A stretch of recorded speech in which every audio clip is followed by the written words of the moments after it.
노후 시니어들의 추천주택으로 공공임대주택도 괜찮습니다. 공공임대주택의 대전제가 무주택 세대 구성원 요건입니다. 무주택 세대 구성원이 무엇인지 자세하게 알아보겠습니다. 노후에 살 집은 퇴직 이후 최소한 70세까지는 준비를 해야 되고요. 경제력, 건강, 여가 세 가지 조건에 맞는 실버타운, 고령자 복지주택, 공공임대, 시니어주택 중에서 고르시면 좋겠습니다. 이 토대 하에서 노후를 건강하고 행복하게 보내셨으면 좋겠습니다. 네 가지 집 중에서 공공임대주택을 알아보겠습니다. 가장 혜택이 큰 것은 영구임대, 매입임대고요. 그 다음 국민임대, 행복주택입니다. 공공임대의 가장 대전제는 성년자이면서 무주택이셔야 합니다. 본인만 무주택이 아니라 무주택 세대 구성원 요건을 갖추셔야 합니다. 무주택 세대 구성원이란 세대에 속한 사람 전체가 무주택인 세대의 구성원을 말합니다. 이 말이 정의입니다. 무주택이란 주택 또는 분양권 등을 소유하지 아니한 것입니다. 세대 구성원은 첫 번째 본인, 신청자고요. 두 번째는 신청자 배우자입니다. 배우자는 주민등록을 같이 하거나 따로 돼 있거나 다 포함됩니다. 주민등록이 따로 돼 있으면 분리 배우자라고 표현합니다. 그 다음 신청자와 신청자 배우자의 직계 존속, 즉 아버지, 어머니, 또 장인, 장모, 시아버지, 시어머니가 해당되고요. 또한 신청자의 직계 비속이나 신청자의 직계 비속의 배우자, 아들, 딸과 며느리 사이를 말하죠. 이 경우에는 신청자와 주민등록이 함께 되어 있어야 됩니다. 또는 신청자의 분리 배우자와 주민등록이 같이 되어 있는 것도 포함합니다.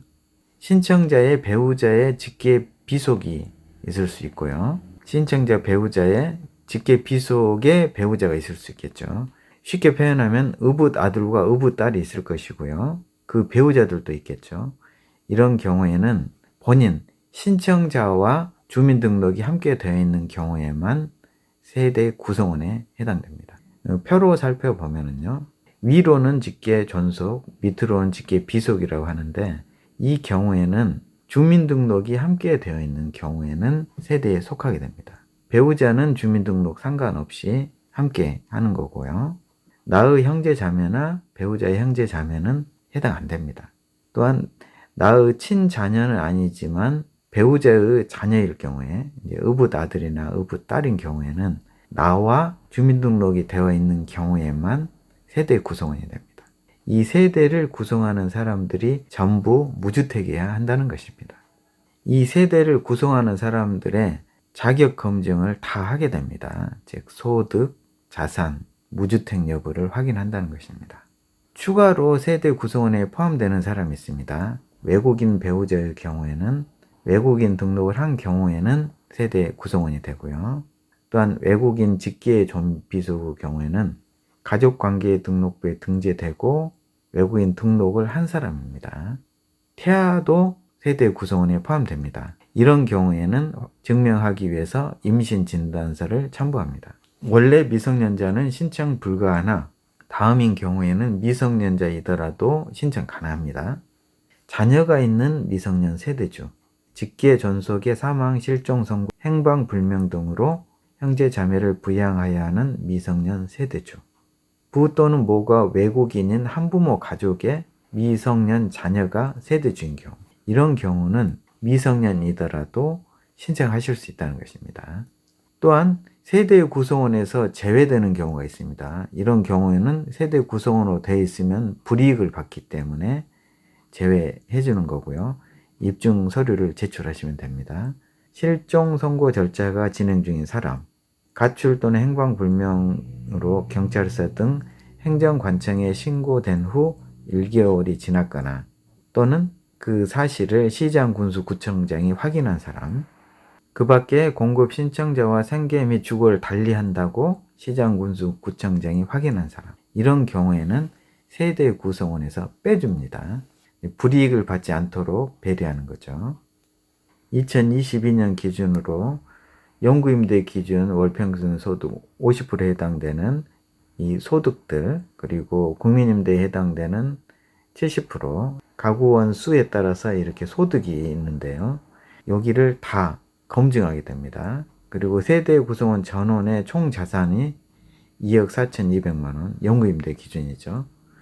그리고 자동차 같은 경우도 고가 자동차가 있는지 여부를 확인할 때 이 세대 구성원 전부를 확인합니다. 소득은 근로소득, 사업소득, 재산소득, 기타 소득을 다 확인을 하고요. 자산은 일반자산, 자동차, 기타 자산, 금융자산에서 부채를 뺀 걸 말합니다. 자동차는 총 자산에 포함하기도 하고요. 또한 자동차 기준 3,557만 원을 볼 때는 따로 또 생각합니다. 이 금융자산 조회를 법적으로 하도록 되어 있습니다. 동의서를 받지 않고 확인할 수 없거든요. 그래서 공공임대를 신청하시려면 금융자산 정보 제공 동의서를 제출하셔야 접수가 됩니다. 제출 서류를 보시면 개인정보 제공 동의서, 금융정보 제공 동의서, 그리고 자산보유 사실 확인서 등을 다 내게 되어 있습니다. 그래서 본인뿐만 아니라 세대 구성원들의 모든 자산과 소득, 그리고 주택을 다 확인하게 됩니다. 이 세대 구성원들을 확인하기 위해서 등본, 초본, 가족관계 증명서 등을 제출하는 것이죠. 분리배우자의 경우에는 배우자의 주민등록 등본을 내시는 거고요. 또는 혼인관계 서류, 또는 임신진단서, 장애인 여부, 배우자가 외국인인 경우에는 외국인 등록증 4번, 이런 것들을 다 내셔야 그 세대 구성을 확인이 되는 것입니다. 서류 양식을 보시면 개인정보 제공 동의서고요. 또한 금융정보 제공 동의서, 무주택 기준도 확인하셔야 되고요. 모든 세대원의 주택 소유 여부도 확인하셔야 됩니다. 집이 있는 가족들과는 세대 분리를 하셔야 되겠죠. 함께 살지 않은 경우에는 주민등록 분리를 하셔야 되겠죠. 또한 자신의 집이 있는 경우에는 자신의 집을 처분해서 무주택이 되셔야 됩니다. 다음 시간에는 무주택 기준에 대해서 좀 더 깊이 알아보겠습니다. 오늘 또 함께 해주셔서 감사드립니다.